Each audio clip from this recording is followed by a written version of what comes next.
Hello everyone, welcome to एस UPPSC. मेरा नाम वंदना सिंह है। इस वीडियो में हम यूपीपीएससी मेंस 2022 और 2023 के लिए जो आपके प्रीवियस ईयर जो सॉल्व क्वेश्चन हैं यूपीपीएससी के एंड यूपीएससी के, दोनों के प्रीवियस ईयर सॉल्व हैं, उनको हम डिस्कस करेंगे। तो क्वेश्चन है आपका ये GS1 यूपीएससी मेंस 2021 में आया था। तो अभी जो आपका एग्जाम हुआ है 2021 का यूपीएससी का, उसमें आया था। क्वेश्चन है evaluate the nature of the bhakti literature and its contribution to Indian culture. तो एवेल्युएट करना है the nature of the bhakti literature and its contribution to Indian culture. तो क्वेश्चन के दो पार्ट हैं। पहली बात, आपको 150 वर्ड्स में लिखना था, 10 मार्क्स का क्वेश्चन था। एंड यूपीपीएससी में जो है 125 वर्ड्स का जो शॉर्ट आंसर लिखना होता है, तो वो 125 वर्ड्स का आता है, तो कंफ्यूज मत हो जाना। तो 150 वर्ड्स का था एंड 10 मार्क्स में लिखना था। इसमें लिखा हुआ है, पहली बात क्वेश्चन को आपने देखना है, तो क्वेश्चन का जो कीवर्ड है वो है एवेल्युएट। क्वेश्चन में दो पार्ट हैं, नेचर क्या है भक्ति लिटरेचर का और इसका कंट्रीब्यूशन क्या है। तो तीनों चीजें जो हैं उनको आपको कैटर करना होगा। तो क्वेश्चन को जो है हमेशा ब्रेक कर लिया करो, इससे आसानी रहेगी। तो एवेल्युएट का मतलब क्या होता है? एवेल्युएट का मतलब होता है किसी भी चीज का आपको डिटेल्ड एक्सप्लेनेशन देना है, डिटेल्ड आपको इसको एक्सप्लेन करना है, आपका उसको इंट्रो देना है। अगर उसमें फॉर और अगेंस्ट के बारे में अगर कोई ऐसे क्वेश्चन है जिसमें गुंजाइश है ये सारी चीज़ें लिखने की, तो आपको वो भी लिखना होगा। इम्प्लीकेशन क्या है, लिमिटेशन क्या है, कंक्लूजन क्या है, तो ये सारी चीज़ें आपकी जो है एवेल्युएट में आती हैं। मतलब एवेल्युएट या फिर एग्जामिन जो है, अगर ये सारी चीज़ आ जाएं एग्जामिन, तो उसमें आप फॉर अगेंस्ट, लिमिटेशन, तो ये सारी चीज़ें आप लिखते हैं। कंक्लूजन, लेकिन ये जैसे ये एक स्ट्रेट फॉरवर्ड क्वेश्चन है, तो इसमें आप सीधे क्या लिखेंगे, आप इंट्रो देंगे, डिटेल्ड एक्सप्लेनेशन देंगे। एग्जामिन का मतलब है कि हाँ डिटेल्ड आपको एक्सप्लेन करना है और फिर उसके बाद कंक्लूजन देना है।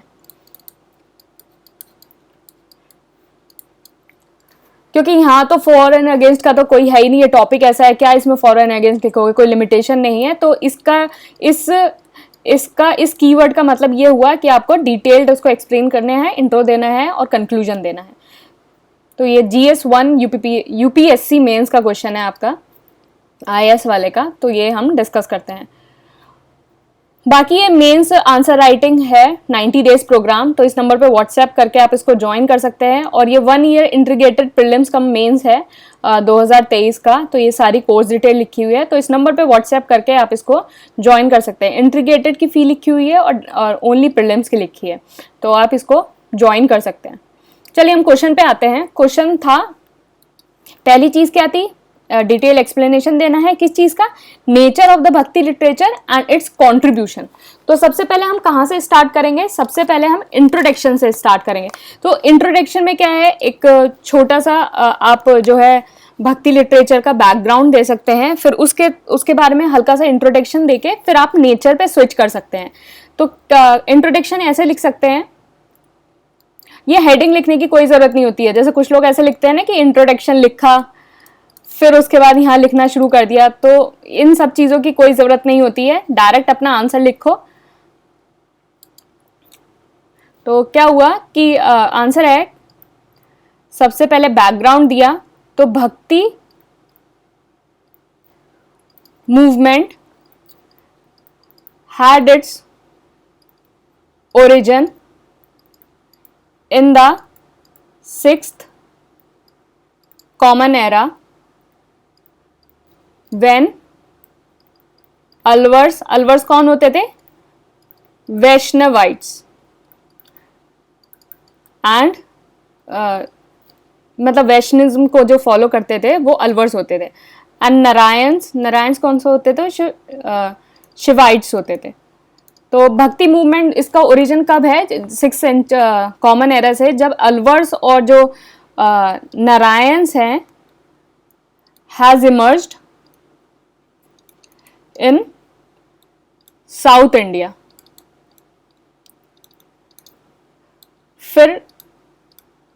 The bhakti movement emerge in northern and eastern India later. तो इनिशियली जो इसका ओरिजिन जो है वो 6th सेंचुरी कॉमन एरा में है, जब अलवर्स और नारायण्स जो है इमर्ज हुए साउथ इंडिया में। फिर उसके बाद जो है अदर पार्ट ऑफ इंडिया में ये इमर्ज हुआ। तो आपने एक थोड़ा सा बैकग्राउंड ले दिया कि कहाँ से ये इनिशियली शुरू हुआ था। फिर उसके बाद आप लिख सकते हैं कि भक्ति मूवमेंट क्या है, इज अ इंट्रोडक्शन दे दिया आपने, पहले बैकग्राउंड दिया, उसका इंट्रोडक्शन दिया कि भक्ति मूवमेंट क्या है, is a cultural revolution in the history of India and भक्ति literature reflects a new form of devotion to God। तो भक्ति मूवमेंट के बारे में लिख दिया, उसका बैकग्राउंड के बारे में लिख दिया, एंड फिर उसके बाद उसको थोड़ा सा डिफाइन कर दिया कि क्या है। फिर उसके बाद लिटरेचर को भी आपने टच कर दिया। तो क्या लिखा, पहला बैकग्राउंड, आपने उसको डिफाइन कम एक्सप्लेन भी कर दिया कि भक्ति मूवमेंट क्या था। फिर आपने इंट्रोडक्शन में आपने लिटरेचर को भी इंट्रोड्यूस कर दिया कि भक्ति लिटरेचर क्या थी। तो ये आपका एक होलसम जो है इंट्रोडक्शन आपका आ गया। फिर आपने जैसे लास्ट लाइन लिटरेचर की छोड़ी, क्योंकि क्वेश्चन में क्या लिखना था, nature of the bhakti literature लिखना था ना। तो बिल्कुल एक रिदम आ रही है कि मतलब ये बिल्कुल एब्सर्ड नहीं हो रहा है कि आंसर क्या है। तो भक्ति लिटरेचर आपने लास्ट में इंट्रोडक्शन वहां से खत्म करा, और जो आप जो है बॉडी, मेन बॉडी पे आएंगे तो वो भी आपको नेचर ऑफ द लिटरेचर के बारे में ही बात कर रहा है। तो ये एक कनेक्टेड सा आंसर है। तो आप क्या लिखेंगे, आप नेचर ऑफ भक्ति लिटरेचर, भक्ति लिटरेचर का नेचर क्या था।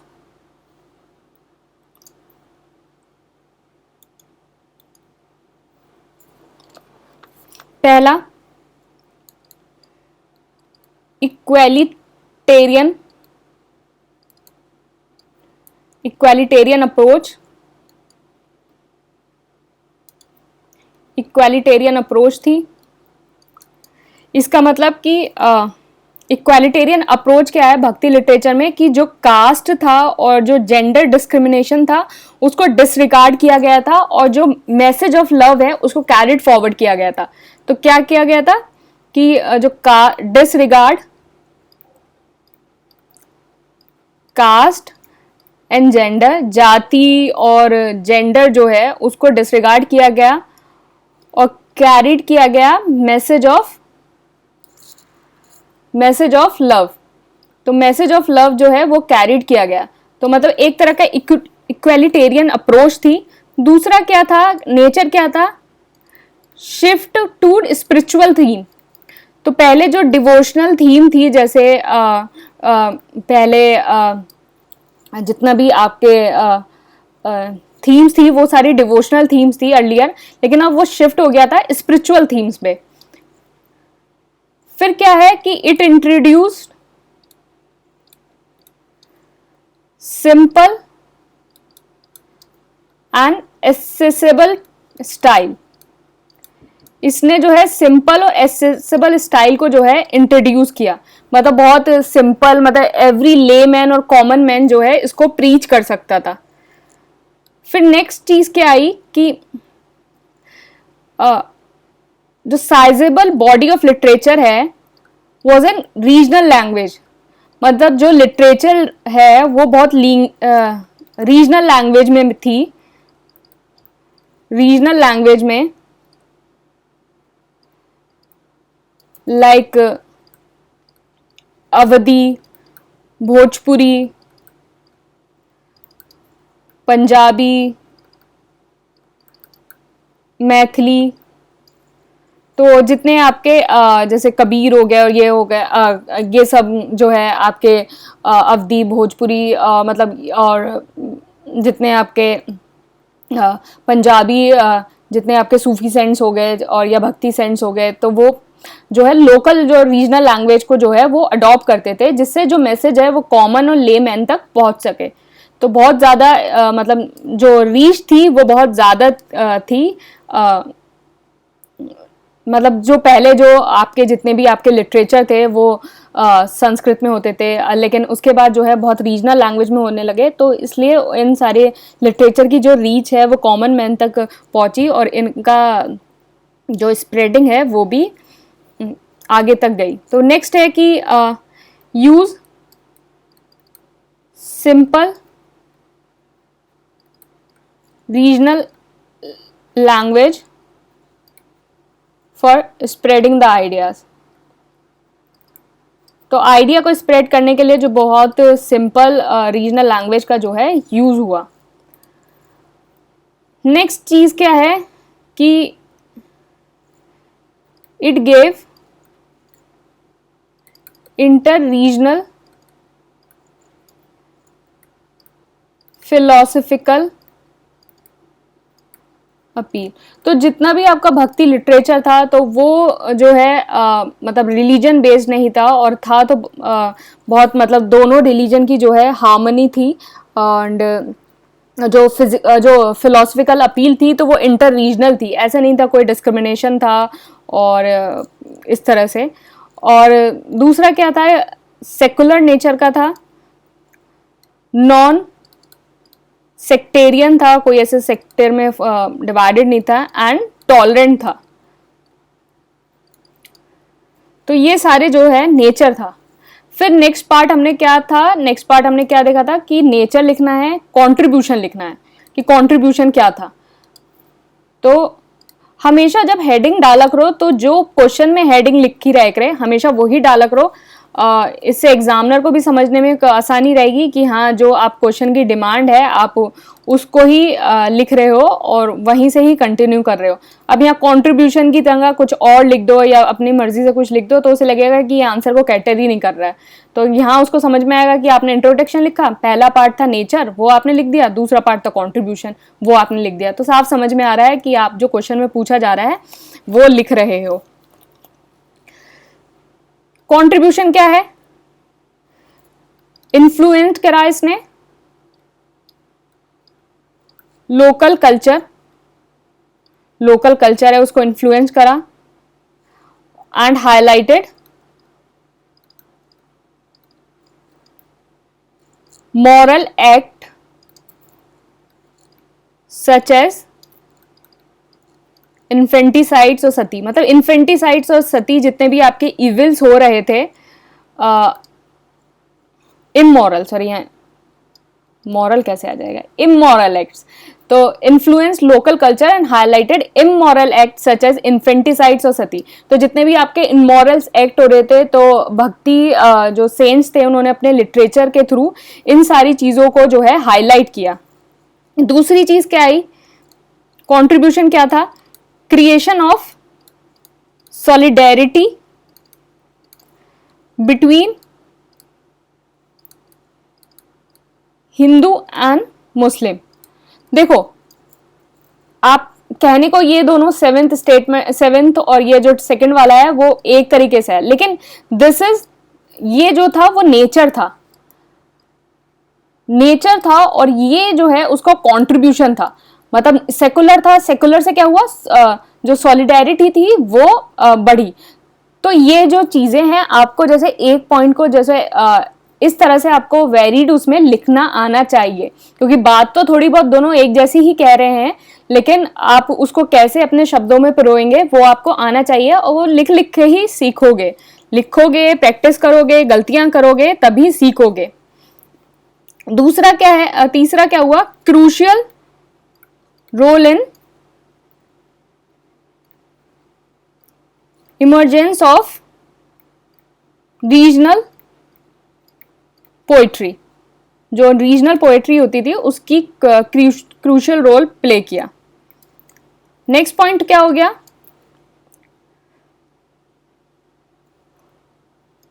contribution in growth of dance and music like kirtans and sitariya. तो growth of dance and music like कीर्तन एंड सतारिया. तो ये आपने कंट्रीब्यूशन लिख दिया. अब बात आई कंक्लूजन की. तो कंक्लूजन में क्या लिखेंगे? ये हाँ ऐसे कंक्लूजन लिखने की जरूरत नहीं है कि हाँ कंक्लूजन लिखा और फिर उसके बाद कंक्लूजन स्टार्ट कर दिया.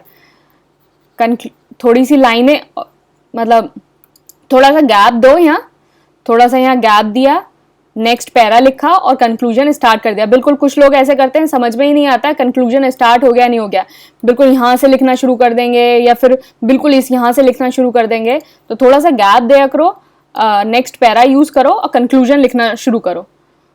तो कंक्लूजन का 2 bhakti saints like Kabir, Nanak, Mirabai, Jayadev etc. contributed to Indian culture with several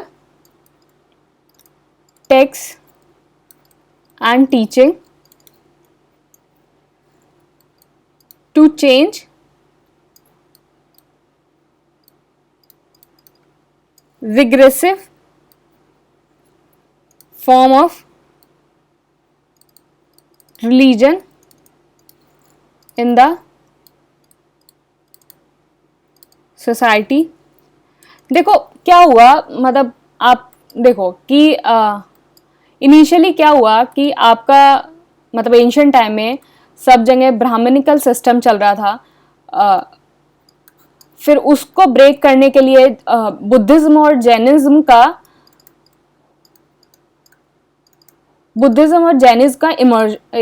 emergence आया. लेकिन बुद्धिज्म जैनिज्म है, धीरे धीरे जैसे बुद्धिज्म है वो संस्कृताइज हो गया, उसमें संस्कृत का इन्फ्लुएंस बहुत ज़्यादा हो गया और आपके जो ये हिंदू रिलीजन है, ये ब्राह्मणिकल है, ये बहुत ऑर्थोडॉक्स हो गए और ये दीज आर द जो ये रिलीजन थे वो these are meant for the upper caste and in सारे लोगों के लिए. तो इन्हीं सारी चीज़ों को ब्रेक करने के लिए एक ऐसा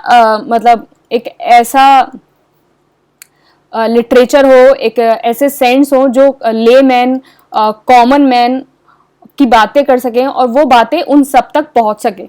तो इन्हीं सारी चीज़ों की वजह से जो भक्ति मूवमेंट है वो आपका स्टार्ट हुआ. भक्ति मूवमेंट और जो आपका भक्ति लिटरेचर लिखा गया वो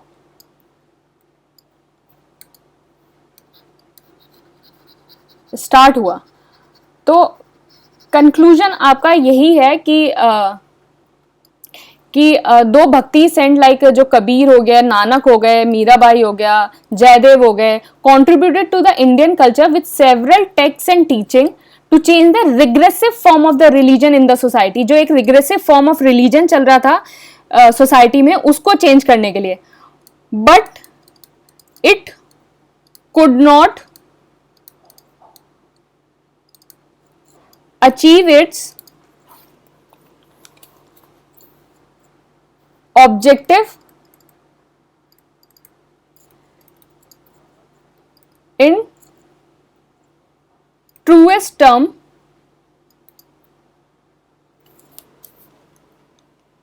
but it could not achieve its objective in the truest term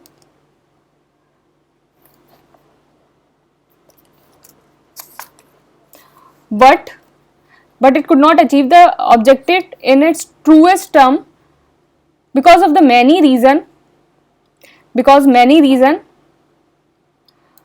आपका क्या क्या हो गया. जैसे एक लैक ऑफ ऑर्गेनाइजेशन था ऑन ग्रेटर लेवल. ये मैं 1 2 3 करके लिख रही हूँ, आपको ऐसे नहीं लिखना है, आपको पैरा में ही लिखना है. दूसरा, अपोजिशन ऑफ द ऑर्थोडॉक्स, जितने आपके ऑर्थोडॉक्स थे उनसे आपका अपोजिशन था।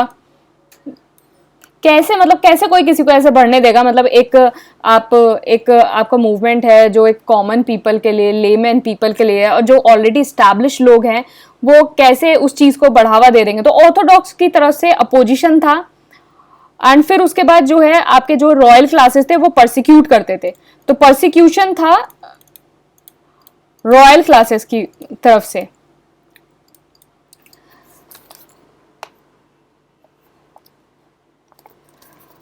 बट लेकिन स्टिल जो है it emerge as new form of devotion which is now accessible to lay and common men। तो ये आपने एक जो है एक पॉजिटिव चीज से जो है एंड कर दिया, मतलब शुरू आपने थोड़ा पॉजिटिव किया था, थोड़ा सा उसका क्रिटिकल क्रिटिसिज्म कर दिया, एंड फिर उसके बाद आपने उसको पॉजिटिव से एंड कर दिया। तो इस तरह से आपने अपना आंसर लिखा। प्रीलिम्स का फ्री डेली क्विज होता है, टेलीग्राम चैनल है ASUPPSC, आप उसको ज्वाइन कर सकते हैं। बाकी आप आंसर राइटिंग कोर्स ज्वाइन कर सकते हैं, ये 90 डेज का है आंसर राइटिंग। आप इसको ज्वाइन करिए, रोज कुछ ना कुछ आप में इम्प्रूवमेंट होगा, और ऐसे ही लिखेंगे तो तभी सीख पाएंगे। ये नहीं है कि एग्जाम में ही जाके आप 20 क्वेश्चन लिख लेंगे, तो लिखना तो पड़ेगा ही, लिखो एंड इसको सीखो। ये भी आप आंसर लिख सकते हो कि इसमें आप कुछ गलती करते हो या कुछ करते हो, तो यहाँ से सीखो एंड आप ये कोर्स ज्वाइन कर सकते हो। बाकी ये 2023 का कोर्स है, तो आप इसको भी ज्वाइन कर सकते हैं जो लोग 2023 के लिए प्रिपेयर कर रहे हैं।